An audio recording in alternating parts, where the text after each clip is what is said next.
Back now to the Trump presidency this Friday, and joining us, John Dickerson, moderator of Face the Nation. Always good to see you, John. The White House is now saying that, yes, there was collusion with the Russians, but that it came at the hands of Hillary Clinton and a deal that she signed off on when she was Secretary of State. Is this uranium deal the scandal that the administration says it is?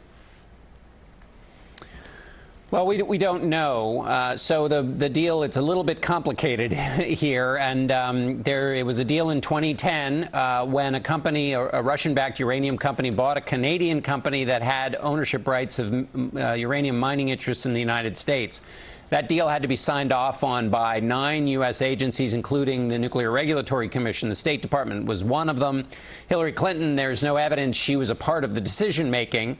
This has been investigated and gone over for a couple of years. The new development is, though, that the Justice Department, there was investigations going on into bribery by the Russian officials to try to get this deal approved, and that there are investigators who know more than they have said. And so now the Justice Department is going to let one of these FBI investigators talk. So if there is anything to this story that is yet to be proved, there are now people who had firsthand investigative knowledge who can now shed some light on it. And it certainly comes as the Trump campaign is being investigated for its possible ties to Russia. I want to ask you about the way the week began, John, because this was pretty striking. A couple of retiring Republican senators making noise on their way out the door, or soon to be out the door. Jeff Flake and Bob Corker, who I know is on your show this weekend.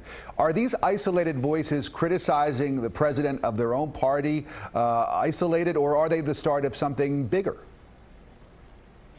Well, they're isolated in the sense that they're saying it publicly. The two criticisms, Senator Corker is speaking more about the national security realm, in which he thinks the president lacks the temperament to make the kinds of big decisions a president has to make. And Jeff Flake is making a kind of more moral case about the example the president is setting in that job.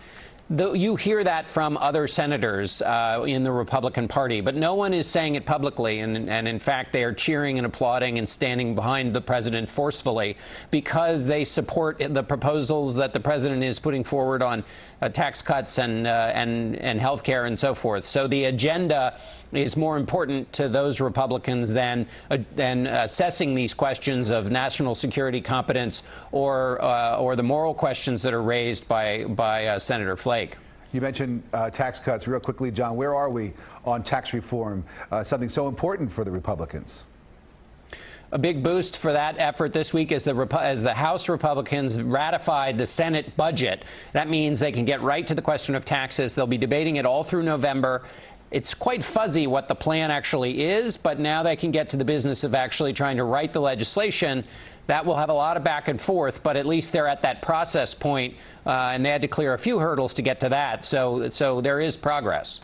Thank you very much, John. Always good to talk to you. John Dickerson. Face the Nation airs Sunday, 10:30 a.m. right here on CBS 4. John's guests this week, as we mentioned, Senator Bob Corker, Senator Susan Collins, and Governor Chris Christie of New Jersey.